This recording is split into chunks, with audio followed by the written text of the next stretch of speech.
출애굽기 8장 20절에서 24절까지 저와 여러분이 한 절씩 번갈아 가면서 읽겠습니다. 제가 먼저 20절을 읽습니다. 여호와께서 모세에게 이르시되 아침에 일찍이 일어나 바로 앞에 서라. 그가 물 있는 곳으로 나오리니 그에게 이르기를 여호와께서 이와 같이 말씀하시기를 내 백성을 보내라. 그러면 그들이 나를 섬길 것이니라. 내 백성을 보내지 아니하면 내가 너와 내 신하와 내 백성과 내 집들의 파리 떼를 보내리니 애굽 사람의 집집에 파리 떼가 가득할 것이며 그들이 사는 땅에도 그러하리라. 그날에 나는 내 백성이 거주하는 고센 땅을 구별하여 그곳에는 파리가 없게 하리니 이로 말미암아 이 땅에서 내가 여호와인 줄을 내가 알게 될 것이라. 내 백성과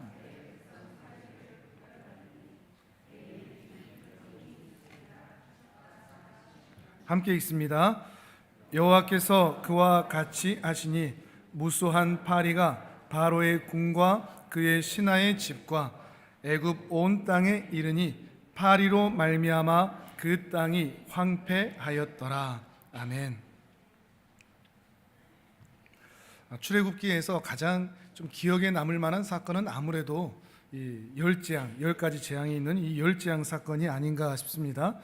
무려 10번의 재앙을 통해서 그 완악하고 완고하던 그 바로의 무릎을 꿇게 하시고 기어이 애굽에서 이스라엘 백성들을 구원해 내신 사건이죠. 근데 또 한편으로는 이런 생각도 듭니다. 왜 10번이나 나눠서 하셨을까?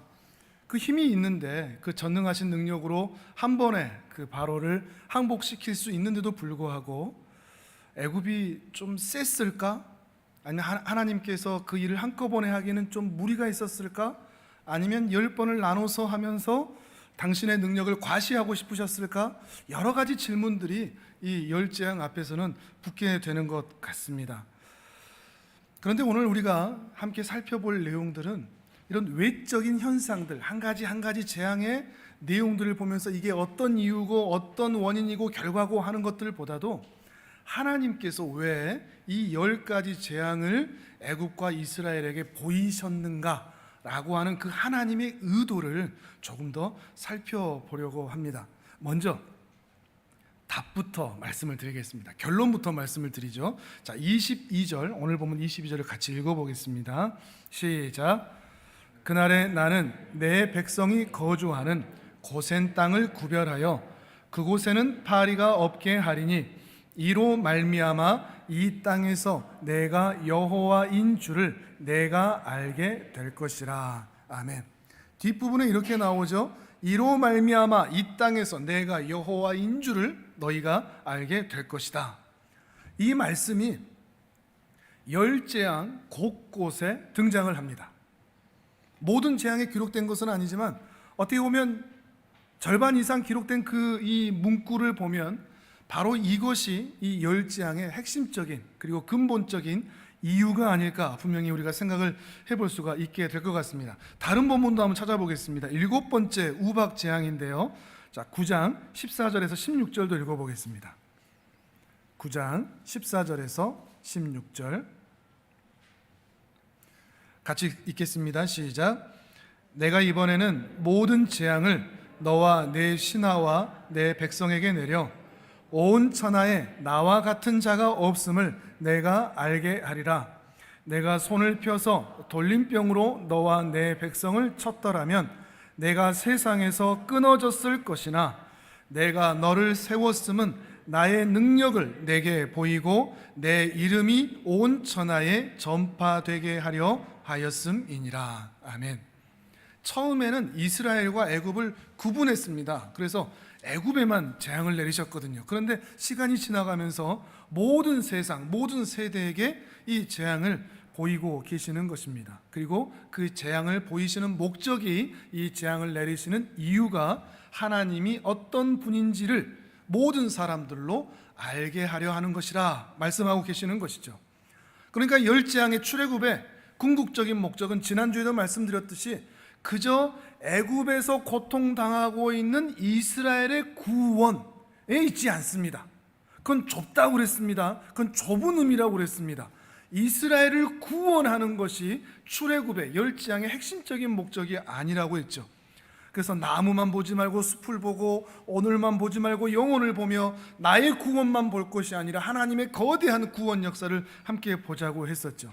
한꺼번에 쓸어버릴 수 있음에도 불구하고 이 반복적인 재앙을 내리심으로써 하나님이 어떤 분인지, 그저 애굽 사람들 너희들 내가 누군지 모르지 이제 나를 좀 알아라 라고 하는 자기 정체를 밝히는 정도가 아니라 하나님의 신적 성품이 어떠한지, 하나님의 뜻과 의도와 계획이 이 세상과 그리고 너희가 믿고 따르는 그 신들과 어떻게 다른지, 하나님이 어떤 분이신지를 알리고자 이 일들을 하고 계신다는 것입니다.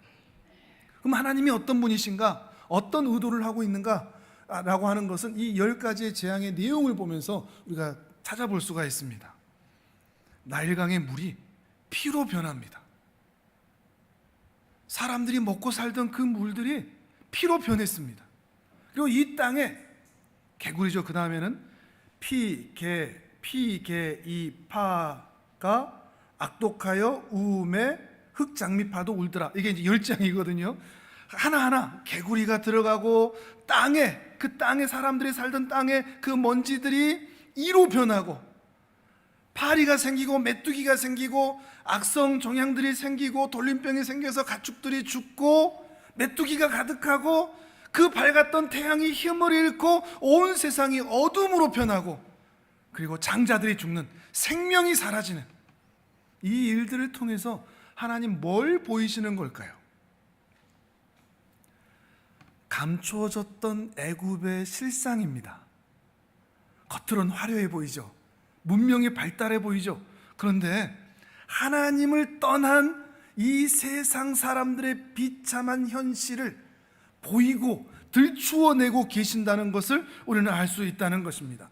그러니까 이 10재앙은 단순히 너희가 감히 내 백성 이스라엘을 힘들게 만들어 고되게 만들어 너희 내가 심판할 거야 라고 하는 애굽의 심판이 아닙니다. 애굽에 감춰졌던 진실을 들추어내는 사건이라고 할 수 있는 것입니다. 하나님의 선하신 창조에서 어긋나 있고 벗어나 있고 어그러져 있는, 뒤틀린 그들의 세계관, 그들의 가치관, 그들의 신관, 부패하고 탐욕하여 물질과 욕망을 따라가는 저들의 타락함을 보이고 계시는 것이죠. 계곡 같은 데 가면 물이 깨끗하죠. 그런데 그 밑에를 휘저으면 흙탕물이 올라오는 것처럼 겉으로는 깨끗해 보이고 화려해 보이고 멋져 보이는데 그 밑에를 휘저었더니 그들의 실상이 드러나는 거죠. 양의 탈을 쓴 늑대의 그 탈을 벗겨서 그 날카로운 으르렁거리는 이빨을 드러내시는 사건, 그게 바로 이 10재앙이라 하는 것입니다. 그러니까 이 10재앙은 마치 그 애굽의 실상을 보여주는 초능력 안경 같습니다. 안경 하나 쓰면 그 사람의 속이 다 보이는 것처럼. 그래서 이 10재앙을 통해서 그 바로가 턱을 치켜 세우며 이 나라가 어떤 나라인데 감히 여호와가 라고 하는 그 자랑스럽게 여기던 그 애굽의 비참한 실상, 그것을 이 재앙들을 통해서 적나라하게 보이고 계시는 것이죠. 이 말씀을 묵상하면서 이런 생각이 들었습니다. 이런 관점으로 이 재앙을 본다면 이 10가지 재앙은 그저 지금으로부터 3,400년, 500년 전에 애굽 땅에서 있었던 그들만의 특별한 사건은 아니겠구나. 여전히 이 10가지 재앙은 각 시대와 현실에 하나님께서 그 시대의 현실이 어떠한지를 드러내시는 사건으로 지금도 쓰이고 있겠구나 라고 하는 생각을 하게 되었습니다. 그러면서 이 시대, 우리가 살아가고 있는 이 현 시대, 이 시대를 적나라하게 드러낼 수 있는 그 10재앙들은 뭘까 생각을 해보게 되었습니다. 뭘 것 같습니까? 첫 번째 재앙, 이것은 우리 모두가 다 공감하는 겁니다. 코로나19가 아닐까 싶습니다. 코로나19가 우리 한국만 아니라 온 세상을 덮치니까 이 세상에, 이 지구에 현실이 다 드러났습니다. 고개를 쳐들고 문명이 발달하고 과학이 발달하고 철학이 발달했던, 그래서 온 세계가 글로벌한 이 세계가 하나가 되었다라고 떠들던 이 세계가 다 멈추어 버렸습니다. 과학이 발달한 게, 의학이 발달한 게 소용이 없다는 것이, 우리의 인간의 자존감이 올라갔다는 것이 소용이 없이 그냥 무기력하게 그거 하나 걸리면 끝장날 수도 있는, 생명이 끝날 수도 있는 그런 것을 이 코로나19가 들추어낸 것이죠. 마치 나일강의 그 피재앙같이 다 들추어낸 것입니다. 살 수 없는 우리들의 모습을 말이죠. 두 번째 재앙은 저는 제 개인적인 견해입니다. 전쟁이 아닐까 싶습니다. 특히 러시아의 우크라이나 침공, 코로나로 죽고 전쟁으로 죽고, 군인들만 죽는 게 아니라 민간인들도 죽고, 어떻게 이런 시대에 그 잔인한 살상이 있을 수가 있는가? 지구 어느 편에 이 일이 지금도 일어나고 있다는 이것이 믿어지지가 않습니다.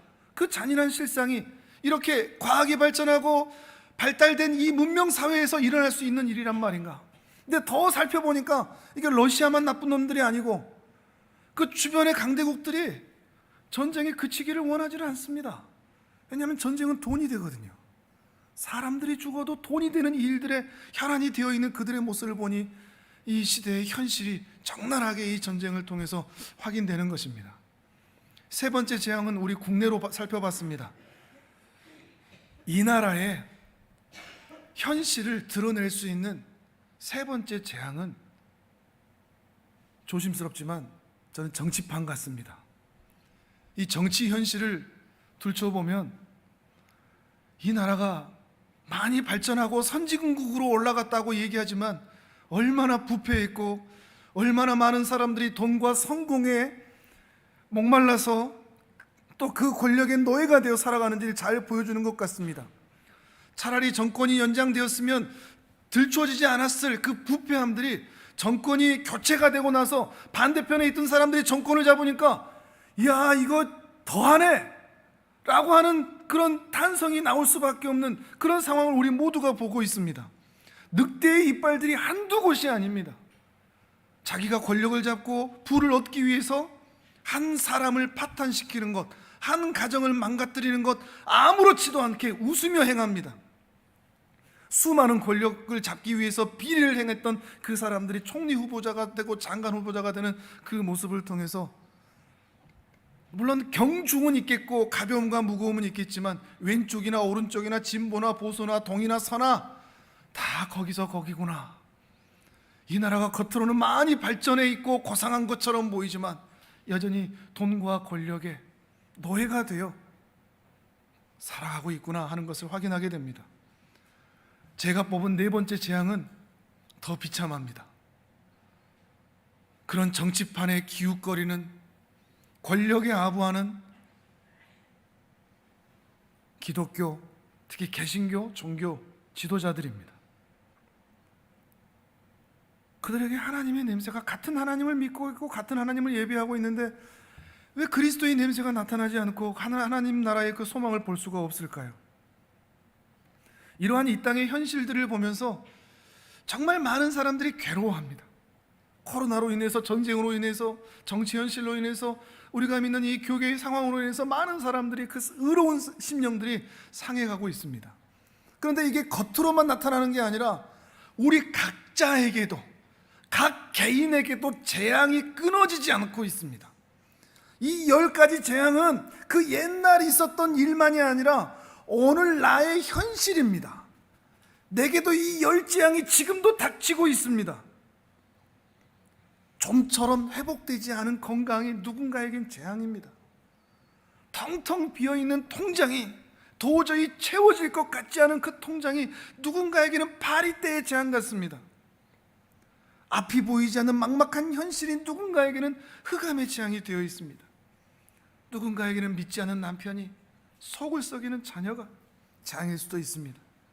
분명한 것은 우리 중에 그 누구도 이 재앙을 피해서 살아갈 수 있는 사람이 아무도 없다는 것입니다. 우리 모두가 우리 삶의 현실에서 이 재앙에 짓눌려 살아가고 있습니다. 그런데 이 재앙들이 또 다른 면에서 보면 우리를 비참하게 만드는 우리 실제적인 현실이지만 또한 이 재앙 앞에서 살아가는 오늘 우리의 신앙 현실, 그리고 오늘 나의 신앙의 실력을 드러내는 가늠자 역할을 합니다. 내 신앙이 어느 정도인가? 돈 거래를 해보면 그 사람이 어떤 사람인가를 알 수 있거든요. 돈에 대해서 어떻게 하는가? 어떤 사람은 그 돈에 대해서 아무리 현실이 힘들어도 양심을 지키는 사람이 있고, 또 어떤 사람은 힘들다는 핑계로 양심을 파는 경우들이 있거든요. 돈 앞에서 그 사람은 어떤가? 건강 앞에서 그 사람은 어떤가? 암울한 현실과 미래 앞에서 그 사람의 삶의 모습은 어떤가? 이걸 통해서 그 사람의 신앙의 실력을, 이 재앙 같은 현실 앞에서 그 사람의 본 모습을 휘저어서 알 수가 있는 겁니다. 그래서 하나님은 우리의 삶의 현실을 이렇게 휘저으십니다. 그래서 내 마음의 밑바닥이 어떠한지를 확인하게 하십니다. 우리 밑바닥이 어떠한지, 겉으로는 괜찮은 것처럼 보이는데, 겉으로는 아무런 문제 없어 보이는데, 그 밑에 그 재앙들을 만났을 때 나타나는 우리 마음의 밑바닥, 얼마나 구정물이 많은지, 얼마나 진흙탕인지, 그래서 우리가 얼마나 돈을 쫓아가는, 성공과 욕망과 행복을 쫓아가는 그 거짓 우상에 빼앗겨 살아가고 있는지를 드러내신다는 것입니다. 그럼 우리가 어떻게 살아야 될까요? 우리 재앙 앞에서, 이런 현실에서 만나는 이 재앙들 앞에서 우리가 어떻게 살아야 될까요? 어떻게 하면 이 재앙을 피할 수 있죠? 어떻게 하면 우리 현실에서 만나는 이 무수한 열재앙이 아니라 백재앙, 천재앙이 되는 이 현실에서 이겨낼 수 있을까요? 답은 우리가 다 압니다. 오직 하나님뿐입니다. 믿으십니까? 동의가 되십니까? 근데 사실 여러분 마음속에 그렇지 않습니까? 정말 하나님이 해답이 되나? 정말 하나님만 믿고 이 세상을 우리가 살아갈 수 있나? 또 하나님, 또 예수님, 또 십자가, 또 은혜, 그 식상한 대답. 네, 그 식상한 대답이, 늘 들어왔던 그 대답이 유일한 이 재앙들을 피하고 이겨낼 수 있는 유일한 해답이 된다는 것입니다. 저 역시도 이 질문 앞에 한참 고민했습니다. 지금까지 신앙생활하면서 수없이 질문했던 내용 또다시 머뭇거리면서 질문했습니다. 그러면 박 목사 너는, 박성우 너는 이 재앙 같은 현실에서 하나님만 소망으로 살고 있냐? 또 머뭇거립니다. 저 자신부터 머뭇거립니다. 답은 알죠. 근데 수많은 사람들이 돈 쫓아가고, 돈 있어야 행복해, 성공해야 행복해, 잘 나가야 행복해, 어려움이 없어야 행복하지, 큰 교회에 대해 행복하지, 이름을 날려야 성공이라고 말할 수 있지.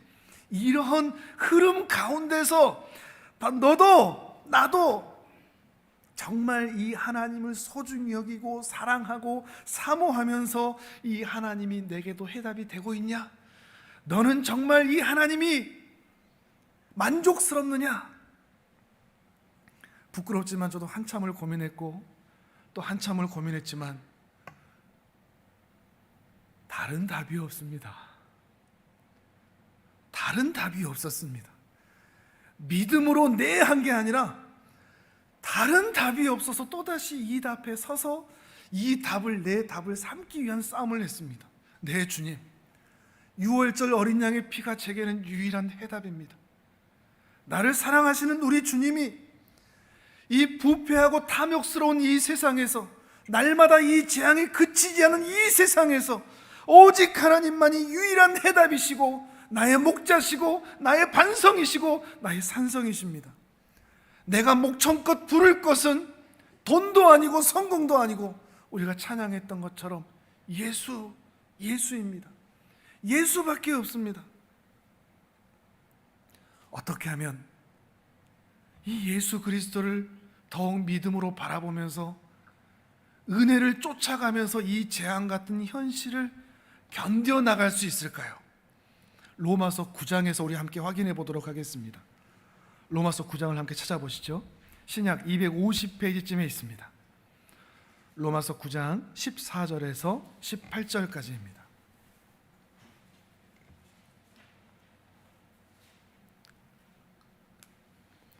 로마서 9장 14절에서 18절입니다. 자, 같이 읽겠습니다. 시작. 그런즉 우리가 무슨 말을 하리요? 하나님께 불의가 있느냐? 그럴 수 없느니라. 모세에게 이르시되 내가 긍휼히 여길 자를 긍휼히 여기고 불쌍히 여길 자를 불쌍히 여기리라 하셨으니, 그런즉 원하는 자로 말미암음도 아니요 다른 박질하는 자로 말미암음도 아니요 오직 긍휼히 여기시는 하나님으로 말미암음이니라. 성경이 바로에게 이르시되 내가 이 일을 위하여 너를 세웠으니 곧 너로 말미암아 내 능력을 보이고 내 이름이 온 땅에 전파되게 하려 함이라 하셨으니, 그런즉 하나님께서 하고자 하시는 자를 긍휼히 여기시고 하고자 하시는 자를 완악하게 하시느니라. 아멘. 오늘 우리가 함께 봤던 출애굽기의 말씀이 그대로 나타나 있죠. 이 로마서 9장에는 바로의 이야기, 그리고 이스라엘의 출애굽 사건을 예로 들면서 하나님의 구원이 무엇인지를 잘 드러내주고 있습니다. 설명하고 있습니다. 근데 이 이야기가 어떤 이야기에서 설명이 이어지는가 하면 이스라엘의 실패입니다. 예수님이 이 땅에 오셨는데 유대인들이 이 예수님을 못 박아 죽인 것입니다. 그래서 이스라엘이 실패해서 복음이 이방으로 넘어가 버렸습니다. 그래서 마치 이스라엘이 이 구원에서 제외된 것처럼 여겨지는 그 안타까움. 그래서 우리 동족들 어떻게 하나, 이 실패한 이스라엘 어떻게 하나 라고 하는 그 답답함을 토로하고 있습니다. 그러면서도 하나님이 이스라엘을 버리지 아니하시고 이스라엘이 구원의 은혜 가운데 들어올 수밖에 없다는 이야기를, 실패한 이스라엘도 구원의 은혜를 누릴 수밖에 없다는 이야기를 하고 있는 것이 로마서 9장입니다. 어떤 원리로 실패한 이스라엘도 구원받을 수 있는가 얘기하는가 하면 쉽지는 않은 내용이지만, 아브라함의 후손이라고 다 약속의 자손이냐? 아니다 그럽니다. 왜죠? 이스마엘이 있으니까, 이삭만 약속의 자손이니까. 그러면 이삭의 자손이면 다 약속의 자손이냐? 아닙니다. 에서가 있으니까 야곱만 약속의 자손이 되죠. 그런데 그 뒤에, 그러면 야곱이 어떻게 약속의 자손이 되었느냐? 하나님께서 복중에서부터 야곱을 선택하셨다. 무엇으로? 야곱을 긍휼히 여기셨기 때문에 야곱이 약속의 자손이다, 이 말씀을 하고 있습니다. 약속의 자손이 된다는 것은 아브라함의 후손이기 때문이 아니라 긍휼을 입은 자이기 때문이다. 야곱에게 태어났기 때문이 아니라 야곱처럼 긍휼을 입은 자이기 때문이다, 이 말씀을 하고 있는 것입니다. 이게 매우 중요한 내용입니다. 다시 한번 15절과 16절을 읽어보실까요? 9장 15절 16절 시작. 모세에게 이르시되 내가 긍휼히 여길 자를 긍휼히 여기고 불쌍히 여길 자를 불쌍히 여기리라 하셨으니, 그런즉 원하는 자로 말미암음도 아니요 다른 박질하는 자로 말미암음도 아니요 오직 긍휼히 여기시는 하나님으로 말미암음이니라. 아멘. 누가 은혜를 받을 수 있느냐? 그래서 누가 하나님 나라의 그 총회 안으로 들어올 수 있느냐? 누가 약속의 자녀가 될 수 있느냐? 누가 구원을 받을 수 있느냐? 하나님께 긍휼함을 받은 자이다. 자기가 원한다고 되는 것도 아니고, 자기가 다른 박질 잘한다고 능력 있다고 재능 있다고 가진 것만 타고 되는 것도 아니고, 오직 긍휼히 여기시는 하나님의 은혜로만 가능한 것이다. 그러니 이스라엘이라고 무조건 선택받고 구원받는 것도 아니다, 이 말을 하고 있습니다. 결론을 내기 위해서 전혀 다른 말을 하고 있죠. 이런 관점에서 다시 이 출애굽기를 생각해 보면, 출애굽기 사건에서 이스라엘이 택함을 받고 구별함을 받은 것은 이스라엘이 잘나서가 아닙니다.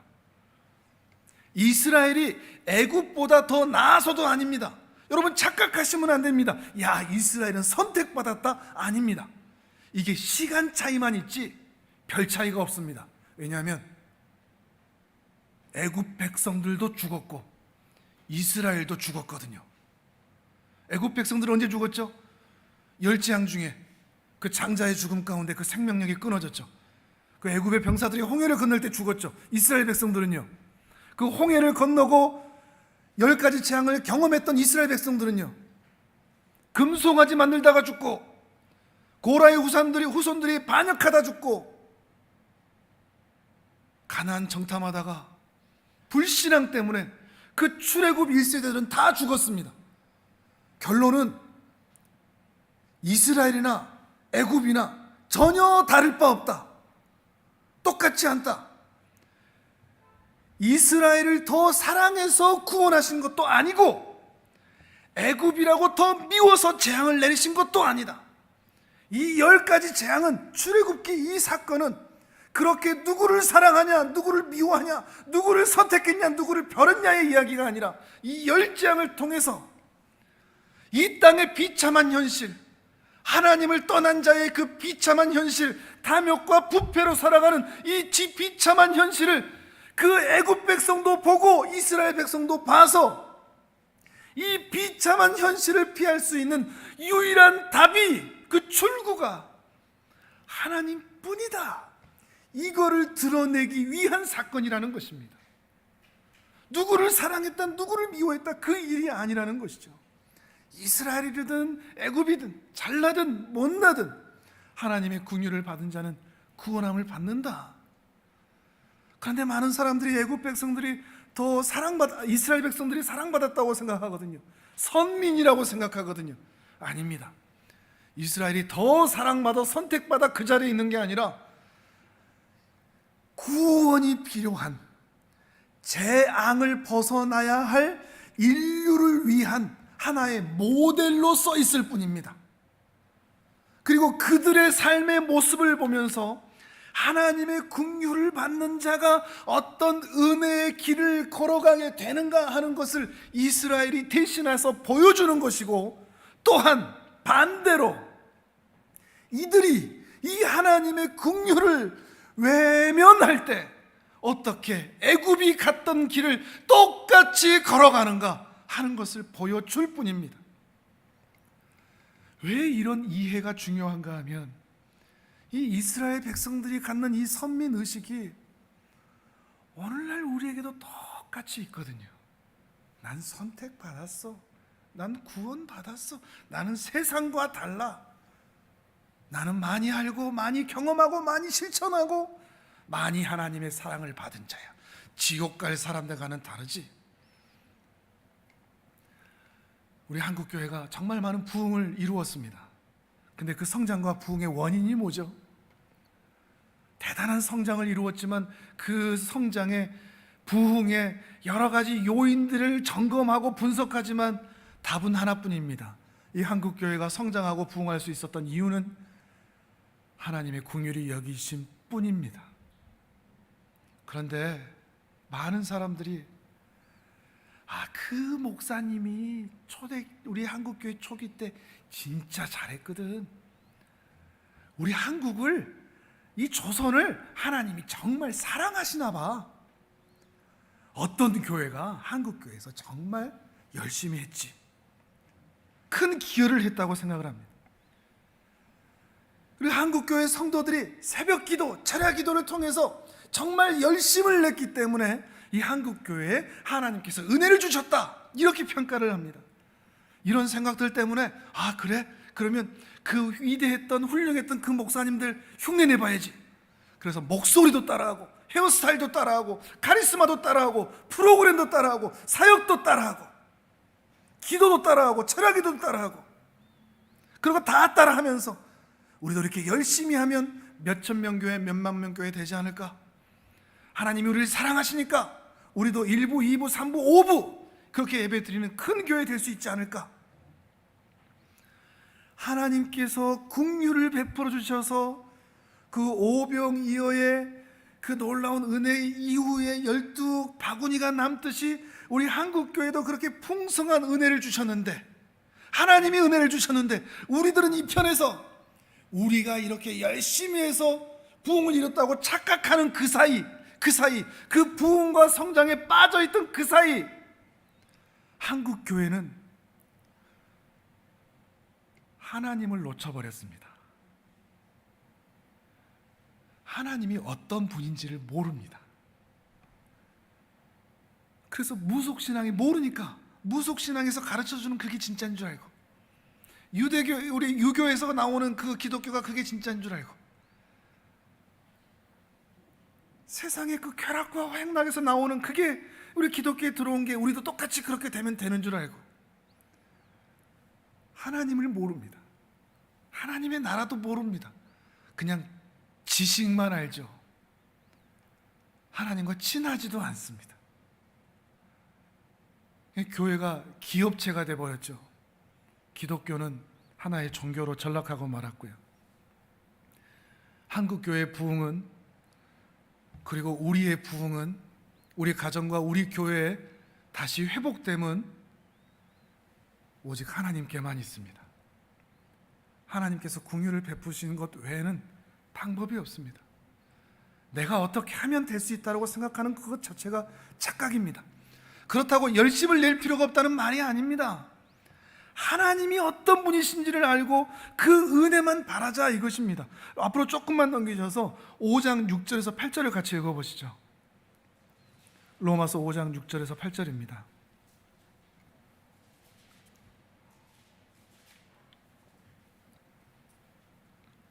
같이 읽습니다. 시작. 우리가 아직 연약할 때에 기약대로 그리스도께서 경건하지 않은 자를 위하여 죽으셨도다. 의인을 위하여 죽는 자가 쉽지 않고 선인을 위하여 용감히 죽는 자가 혹 있거니와, 우리가 아직 죄인 되었을 때에 그리스도께서 우리를 위하여 죽으심으로 하나님께서 우리에 대한 자기의 사랑을 확증하셨느니라. 아멘. 하나님의 은혜라는 게 뭐죠?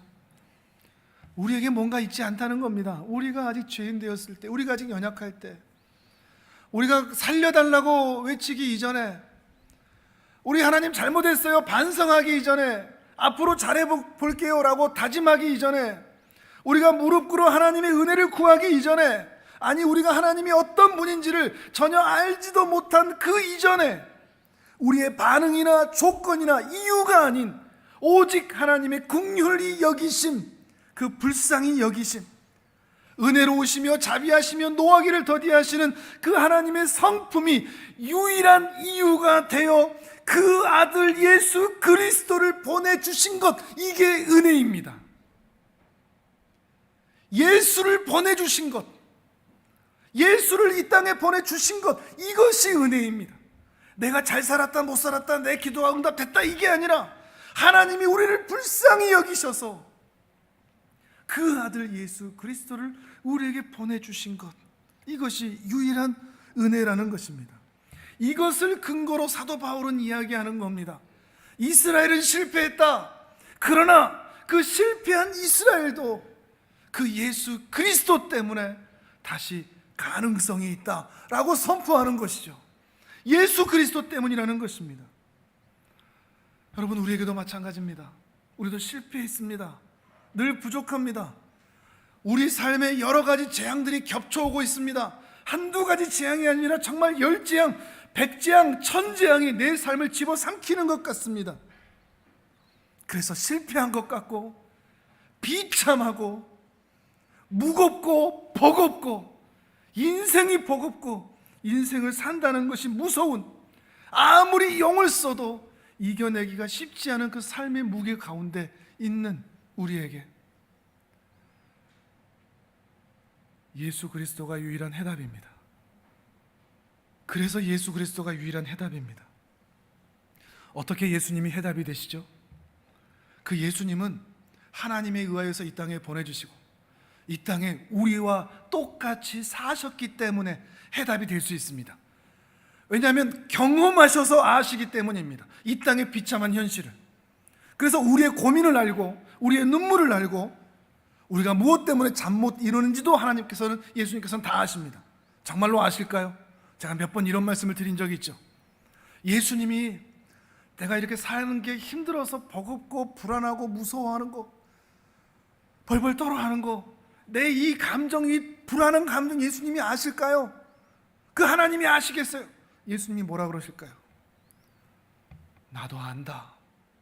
나도 십자가 잡히기 전날 밤 그 겟세마네 동산에서 너무 무서웠어. 불안했거든. 그래서 땀방울이 핏방울이 되도록 여러 번을 기도하지 않을 수 없었어. 그래서 너희들이 불안해하고 두려워하면서 하나님의 이름을 붙잡고 기도하는 그 심정 나도 절절히 알아. 너희의 마음을, 그 두려움을 나도 알아. 예수님이 내 배신당한 그 감정을 아실까요? 아시죠? 예수님은 그 제자들에게 그리고 그 당신의 백성들에게 배신당하셨거든요. 예수님이 억울하다는 거 아실까요? 이해하실까요? 아시죠? 죄가 하나도 없이 예수님은 십자가에 못 박히셨으니까요. 예수님이 돈 떨어졌을 때, 돈이 없을 때 그 어깨 축 처지는 이 감정을 예수님이 아실까요? 아시죠? 여우도 굴이 있고 공중에 새도 깃들 곳이 있는데 인자는 머리 둘 곳이 없구나 라고 말씀하신, 마치 노숙자처럼 이 땅에 오셔서 우리와 함께 살아주신 그 예수님이 비빌 곳 없고 기댈 곳 없는 우리들의 현실을 너무나 잘 이해해 주시죠. 몸이 아프신 분들, 질병 있는 분들, 날마다 팔다리가 쑤시고 아파서 죽겠는데 이 아픈 거 이 주님이 이해하실까요? 누구보다 이해하시죠. 그 큰 대못이 발등에 깊이 베이고 생사를 뚫어 이 손바닥을 뚫어 지나가는데 그 창이 옆구리를 찌르고 그 창이 빠질 때 그 내장들이 함께 빠져나오는 그 고통을 직접 경험해 보셨는데, 그러니까 아시죠? 힘들지. 나도 그렇게 아파 보니까 너희가 얼마나 아픈지 나도 안단다. 우리를 동정하십니다. 암 수술을 받아본 사람이 그 암 진단을 받아 충격을 받고 있는 그 사람의 마음을 헤아릴 수 있듯이 말이죠. 인생 참 마음대로 안 된다. 이 감정 예수님이 아실까요? 아시죠? 3년 반 동안 그렇게 제자들하고 동고동락하면서 제자훈련 시켜놨더니 십자가 앞에서 다 사라지고 없거든요. 실패한 목회의 경험 그 예수님이 갖고 계시죠. 마음대로 되지 않고 예수님마저도 그 비뚤어진 마음으로 예수님을 대적하는 그 사람들 앞에서 그 허무함을 누구보다도 이해하고 계실 것입니다. 예수님은 우리를 다 아십니다. 그래서 우리가 위로를 얻을 수 있습니다.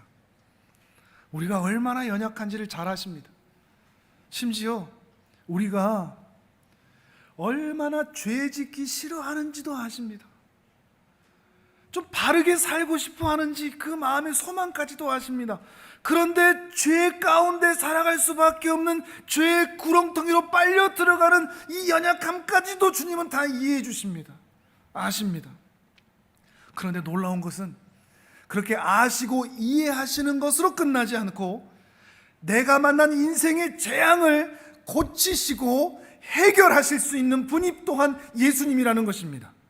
예수님이 우리가 힘들고 어려울 때마다 예수님 좀 도와주세요 그러면 저 하늘에서 아이고 얼마나 힘드냐, 안 됐다, 쯧쯧, 얼마나 힘들까, 이렇게 말로만 계시지 않습니다. 예수님은 십자가에 죽으셨습니다. 그러나 그것으로 끝나지 않고 부활하셨고 승천하셨으며 하나님 보좌 우편에 앉아 계시고 지금도 성령님을 통해서 실존적으로 우리와 함께 계십니다. 실존적으로 지금도 온 세상을 통치하고 계십니다. 2000년 전에 이 땅에 계셨던 것처럼 3500년쯤 전에 그 출애굽 사건에 함께 계셨던 것처럼 오늘도 지금도 그 예수는 나와 함께 계십니다. 그러니 예수가 답이 될 수 있다는 말입니다. 딸에게 간이식을 해주는 그 아버지의 마음으로, 아들에게 콩팥을 떼어주는 어머니의 마음으로, 자식이 암에 걸렸으면 같이 머리를 밀어주는 그 부모의 마음으로 우리를 고아처럼 내버려두지 아니하시고 우리와 함께 계시는 줄을 믿으시기를 바랍니다. 2000년 전에 끝나버린 이야기가 성경 이야기가 아닙니다. 3500년 전에 있었던 이야기로 끝나버린 옛날 이야기를 듣고 있는 우리들의 이야기가 아닙니다. 지금도 그 사랑 그대로, 그 능력 그대로 우리와 함께 계시는 분이십니다. 그분이 이 세상의 재앙들을 여전히 흔드시면서 우리 마음의 죄악들을 들추어내시면서 그 진흙탕 같고 탐욕스러운 이 마음을 들추어내시면서 내게로 오라 라고 부르시고 계십니다. 우리 주님은 실패한 이스라엘이라도 7번씩 70번씩이라도 용서하시는 분이시고, 모든 재산을 탕진하고 길 떠난 그 자식이라도 매일 기다리시는 분이시며, 99마리의 양을 두고서라도 그 한 마리 양을 살리시기 위해서 십자가에 오르시는 우리 주님이십니다. 이 주님의 사랑이 여러분에게 오늘 답이 되실 수 있기를 바랍니다. 주님으로 인해서 다시 소망을 가지실 수 있기를 바랍니다. 주님이 여러분을 사랑하시니 여러분도 주님을 사랑하시고, 주님이 여러분을 바라보고 계시니 여러분도 주님을 바라볼 수 있는 그 눈 맞춤이 있으시기를 바랍니다. 그래서 이 재앙 같은 현실에서 우리 주님으로 말미암아 다시 기쁨이 회복되는, 만족할 수 있는, 노래할 수 있는, 미소 지을 수 있는 존귀한 하나님의 자녀들 되시기를 주님의 이름으로 축복합니다. 아멘. 우리 이 시간 함께 기도하겠습니다.